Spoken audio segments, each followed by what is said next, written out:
Today we're talking about two very common reduced sounds, the word your and the word our.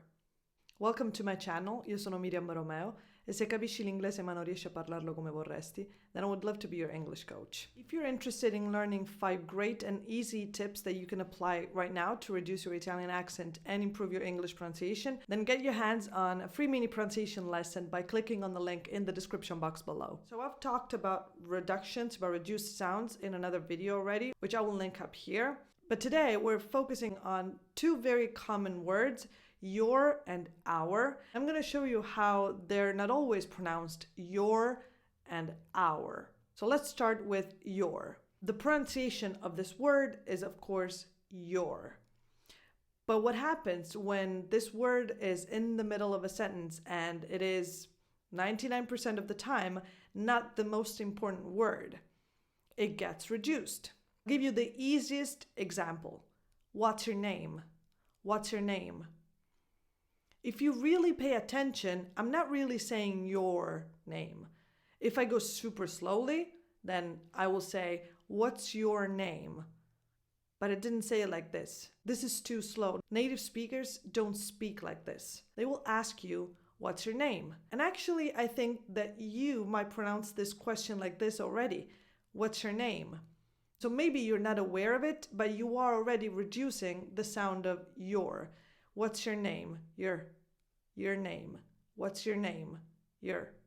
So unless you're stressing this word for a specific reason, let's say that someone doesn't agree with your take on something, with your opinion, and you're kind of curious, and so you ask, so what is your opinion on this matter? But if you're not putting an emphasis on this word, it gets reduced to your. So that sound, your, this aw, becomes a schwa. Your. What's your name? What's your opinion on this matter? Your. The other word is our. This word, when said alone, is pronounced our.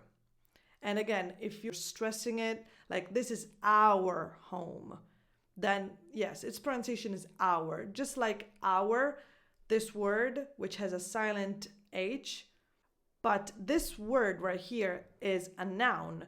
So it's almost always a much more important word within a sentence. So what happens is that these two end up sounding different. I'll give you an example with both words. Our flight is in an hour.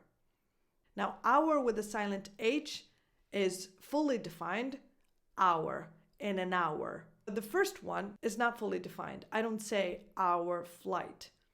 Our flight is in an hour. So what happened? Our flight becomes our flight. Our flight. Our flight is in an hour. So this word, our, becomes just an R sound, just like the R in the alphabet. Our flight, our family, our home, our dog. Do you hear it? Let me know in the comments below.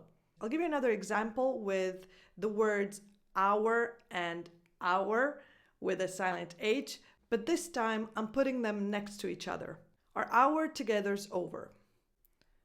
Our hour together's over. Our hour. I'm not saying our. That would be too much. Our hour together's over. It's just wrong. It's too much. Our hour. So the stress goes on our, the noun, the one with the silent H. That's fully defined. But the first one is just R. Our hour together's over. Now, these reductions also extend to the words yourself and ourselves. So yourself gets reduced to yourself. The stressed part is self, yourself. Again, when you're not just saying this word super slowly, yourself. If you're just saying a sentence like this one, make yourself at home. Make yourself at home. Yourself, not yourself. If I try to fully pronounce your and self too, I'm putting an extra emphasis and I have to slow down. Make yourself at home. And it doesn't sound right. Make yourself at home. Make yourself at home. Make yourself at home.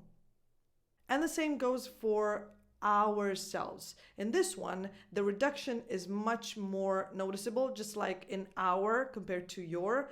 So ourselves becomes ourselves.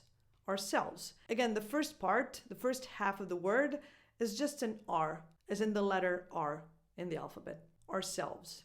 Ourselves. Ourselves is too much. I'll give you an example, and in this sentence, I have put both the word our and ourselves. We started our own business and we're very proud of ourselves. Did I say our own business? Very proud of ourselves? No, I didn't. So let's break the sentence down into two parts. We started our own business, our own business, our own business. And we're very proud of ourselves. Ourselves. Proud of ourselves. We're very proud of ourselves.